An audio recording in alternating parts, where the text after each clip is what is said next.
Sadik, nagpalit tayo ng brake pad. Kasi bago na yung brake pad niya, no? Saka ito. At saka rin ito. Para maganda yung, wala siyang vibration, wala siyang ingay. Ito yun, no? Smooth siya, diba? So, after nagpalit tayo ng brake pad, kailangan tayo mag-perform ng pag-bleed para mawala yung dumi, hangin, magpalit tayo ng fluid. Kaya ginawa natin, ito yung paraan, wala tayong takabumba, naglagay tayo ng hose dyan. Ito yung i-open mo lang to para yung bumaba yung fluid dyan sa baba. Yan, ang tawag dyan gravity bleeding. Yan, yan.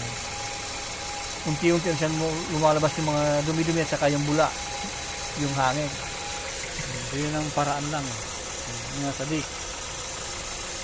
Kaya para-paraan lang mga sadik, para kung wala kang kasama sa trabaho, ito lang yung gravity bleeding lang natin to, isa-isa.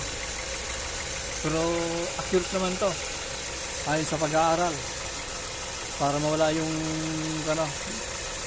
bula sa kahangin. Yan, luluwagan mo lang to, diba? Yan lang, yung baterya. Kahit ilapag mo lang dyan, ilapag mo lang yan yung bumbok pa niya. Yung tamang paraan, mga sadik. Sa mga nagabagang pag-mekaniko dyan, ito lang gagawin natin, pag-bleed, para hindi kumalap dito sa simento. Diba? Konting kalaman lang po mga sadik.